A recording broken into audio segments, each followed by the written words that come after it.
রংপুরে পুলিশের সঙ্গে সংঘর্ষে নিহত হয়েছেন কোটা সংস্কার আন্দোলনের অন্যতম সমন্বয়ক আবু সাঈদ। বেগম রোকেয়া বিশ্ববিদ্যালয়ের এই শিক্ষার্থীকে মৃত অবস্থায় হাসপাতালে আনা হয়েছিল। তার শরীরে ছররা গুলির অসংখ্য চিহ্ন পাওয়া যায়। মৃত্যুর একদিন আগে গতকাল দুপুর 12টা 37 মিনিটে শহীদ ডক্টর শামসুজ্জোহাকে স্মরণ করে ফেসবুকে পোস্ট দিয়েছিলেন আবু সাঈদ।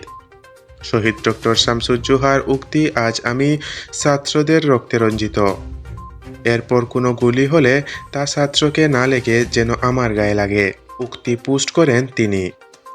আবু সাঈদের মৃত্যুর পর ওই পোস্ট সামাজিক যোগাযোগ মাধ্যমে ছড়িয়ে পড়ে। পোস্টে তিনি লেখেন, স্যার, এই মুহূর্তে আপনাকে ভীষণ দরকার স্যার। আপনার সমসাময়িক সময়ে যারা ছিল সবাই তো মরে গেছে, কিন্তু আপনি মরেও অমর। আপনার সমাধি আমাদের প্রেরণা, আপনার চেতনায় আমরা উদ্যাসিত। এই প্রজন্মে যারা আছেন আপনারাও প্রকৃতির নিয়মে একসময় মারা যাবেন, কিন্তু যতদিন বেঁচে আছেন মেরুদণ্ড নিয়ে বাঁচুন, ন্যায্য দাবিকে সমর্থন জানান, রাস্তায় নামুন, শিক্ষার্থীদের ডাল হয়ে দাঁড়ান। প্রকৃত সম্মান এবং শ্রদ্ধা পাবেন। মৃত্যুর সাথে সাথেই কালের গর্বে হারিয়ে যাবেন না। আজন্ম বেঁচে থাকবেন শামসুজ্জোহা হয়ে। অন্তত একজন শামসুজ্জোহা হয়ে মরে যাওয়াটা অনেক বেশি আনন্দের, সম্মানের আর গর্বের। এই পোস্টটি লেখেন তিনি।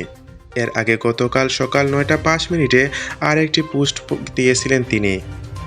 তার ফেসবুক প্রোফাইলে গিয়ে দেখা যায়, ওই পোস্টে বৈষম্য বিরোধী ছাত্র আন্দোলনের সমন্বয়ক আদনান আরিফকে উদ্ধৃত করে তিনি লিখেছেন, যদি আজ শহীদ হই তবে আমার নিতর দেহটা রাজপথে ফেলে রাখবেন।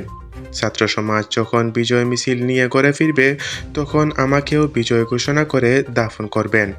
একজন পরাজিতের লাশ কখনো তার মা বাবা গ্রহণ করবে না। উল্লেখ্য, বাংলাদেশের ইতিহাসে উজ্জ্বল নাম অধ্যাপক সৈয়দ মোহাম্মদ শামসুজ্জোহা।